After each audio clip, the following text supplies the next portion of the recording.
Assalamualaikum warahmatullahi wabarakatuh. Selamat datang kembali di channel Rio Hotspot. Di edisi kali ini kita awali dengan yang ringan-ringan aja ya guys. Bagi seorang pesepak bola, dapat dipanggil ke timnas dan membela timnas merupakan sebuah impian, apalagi sampai jadi starter dan main di ajang yang besar. Ini sebuah mimpi yang jadi kenyataan. Tapi tahukah, di skuad timnas Indonesia khususnya timnas senior saat ini tak semuanya itu bermain di posisi awal saat pertama kali bermain bola loh. Contohnya aja nih ya, striker timnas Indonesia Dimas Derajat.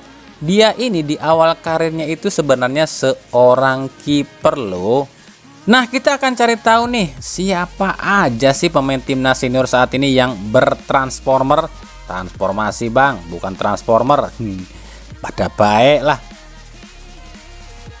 Yang pertama, Nadeo Argawinata, kiper utama timnas nih, asal Borneo FC. Di awal karirnya ia adalah seorang striker.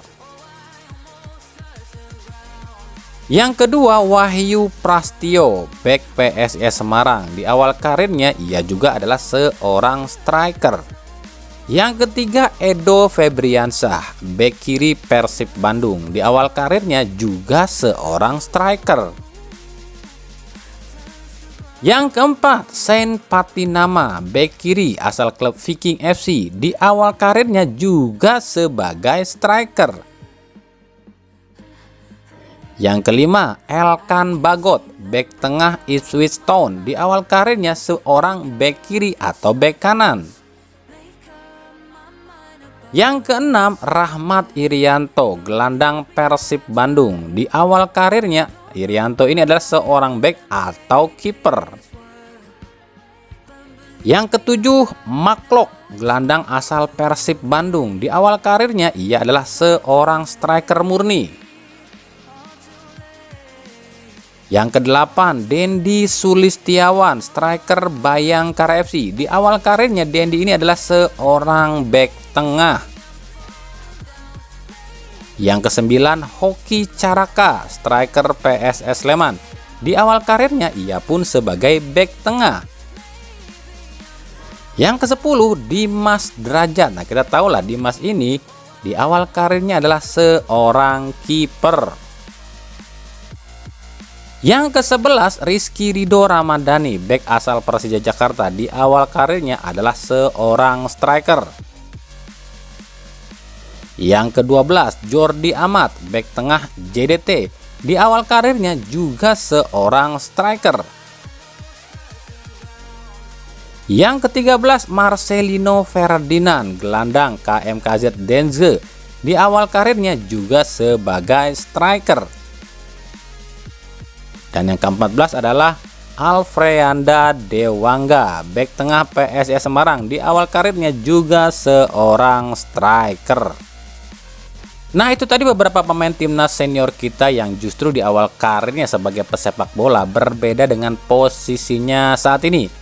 Ya, kalau dari gelandang ke bek sih atau dari striker ke gelandang sih itu nggak jomplang-jomplang banget ya. Kalau dari kiper ke striker atau sebaliknya striker ke kiper, ini yang jomplang banget, tapi tetap bagus loh mainnya. Makanya banyakin latihan cuy.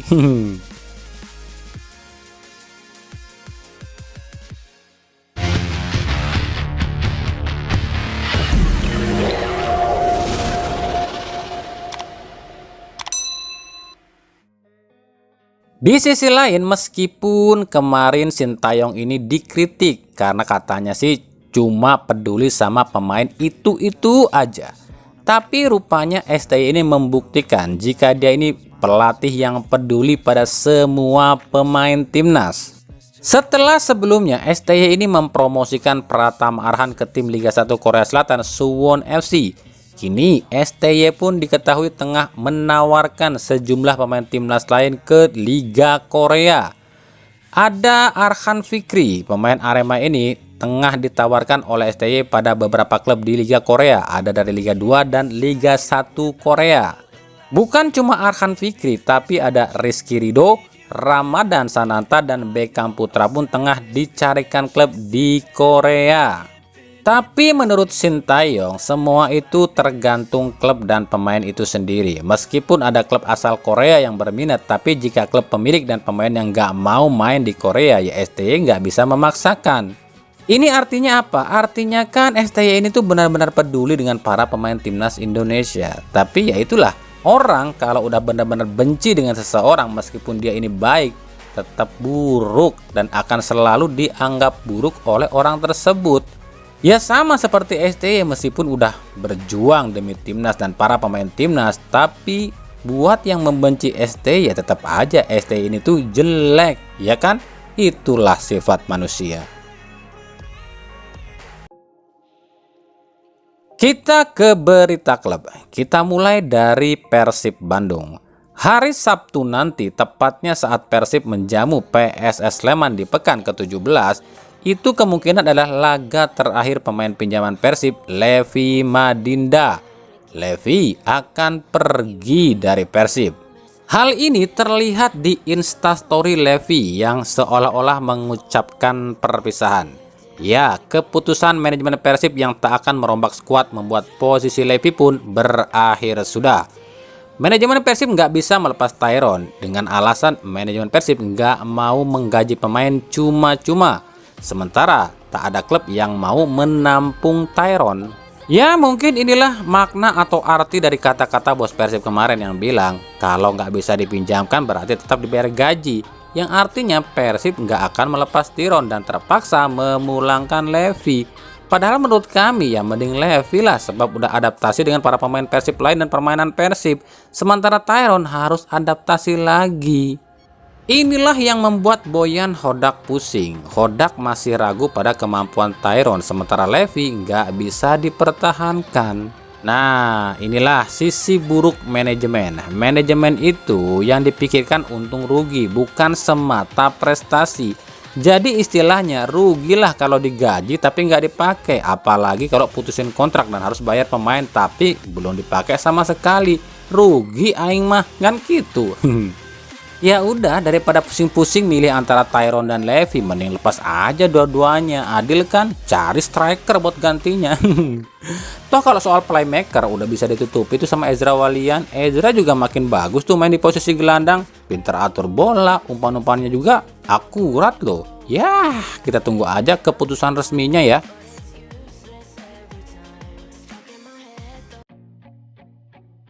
Dari Persija, Marco Simic nampaknya akan resmi dipinjamkan ke PSIM Jogja. Hal ini usai PSIM resmi mencoret Alexander Rakic.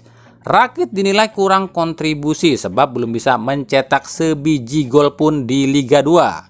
Nah, jika Simic ke Liga 2, ini menarik sebab Simic akan bertemu lagi dengan King Eze. Maka pertarungan dua GOAT akan terjadi lagi dan kita akan tunggu apakah Simic mampu gacor lagi seperti King Eze di Liga 2 atau justru ini adalah eranya Simic yang memang udah berakhir. Untuk menggantikan posisi Simic, kabarnya penyerang Perancis Florian David tengah dalam proses negosiasi dengan pihak Persija nih. Ini sesuai permintaan Thomas Dolia yang bilang 3 pemain Persija ini belum pernah main di Liga Indonesia. Dan memang Florian ini mungkin salah satunya. Sementara itu, buntut kekecewaan Jackmania terhadap performa buruk Persija, puluhan karangan bunga pun terlihat di tempat latihan Persija. Tapi dari sejumlah karangan bunga ini, ada satu karangan bunga yang menyita perhatian, yakni yang bertuliskan latihan mulu, menangnya kagak. Hihi. Ini tuh sebenarnya kata-kata Bang Ben alias Benyamin S saat nyindir timnas. Latihan mulu, menangnya kagak. Nah, menurut kalian kira-kira apa nih yang harus dirombak di Persija? Pemainnya yang dirombak atau pelatihnya yang diganti? Sebab kalau berkaca pada Persib Bandung ya, dengan pemain yang sama bekas Luis Milla, tapi ganti pelatih Persib jadi bagus. Nah, lalu apakah kalau Persija mengganti Thomas Doll akan jadi bagus juga? Nih, gimana menurut kalian tuh?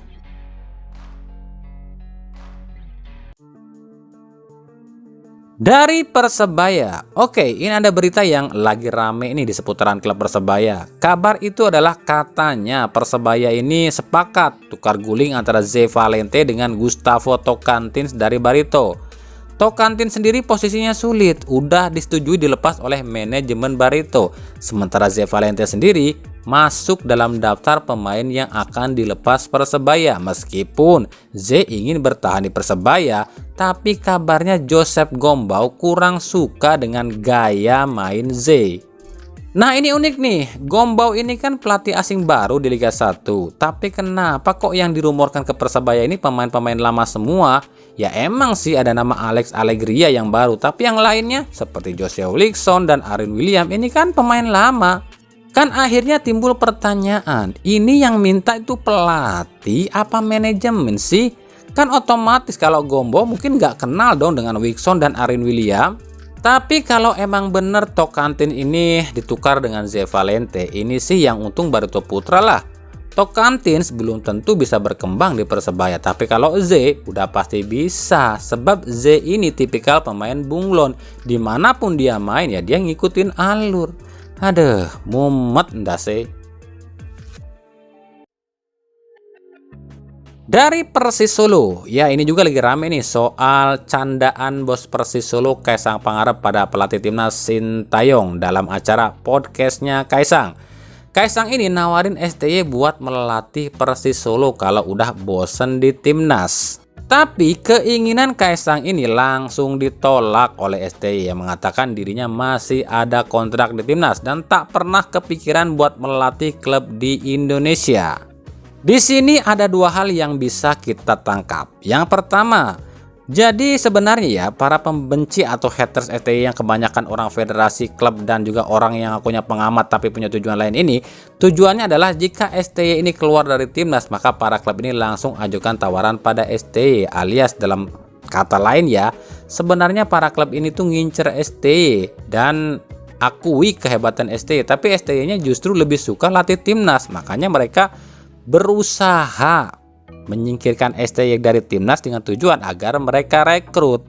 Yang kedua yang bisa kita tangkap adalah emang agak aneh sih kalau melihat Persis Solo. Tim ini kan tim sultan, duitnya juga banyak, tapi kok komposisi kuatnya nggak wah ya dan terkesan biasa aja. Pemain asing 2 orang pinjaman, ini CDB dan Bardanka.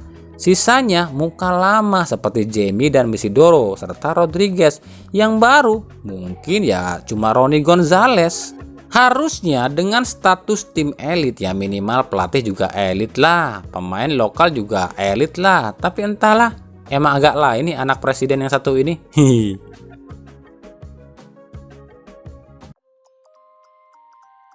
Dari Madura United dikabarkan belum bisa tanggapi keinginan sejumlah klub yang meminati pemainnya. Ya, seperti Persija yang meminati Jacob Mehler. Menurut Presiden Madura United Ahsanul Kossasi, pihak MU baru akan evaluasi tim saat nanti usai selesaikan laga putaran pertama. Menurut Ahsanul memang mengakui akan menambah 2-3 pemain baru, tapi Ahsanul nggak janji akan lepas pemain sebab pemain yang ada saja sudah dirasa mumpuni, kecuali pemain-pemain yang memang jarang dapat kesempatan tampil. Sejauh ini memang diketahui ada sejumlah pemain Madura yang dibidik tim lain seperti Jacob Mehler, Alex Van Gien, Bayu Gatra, Salim Tuhaira, Jaja, dan tentu saja Francisco Rivera.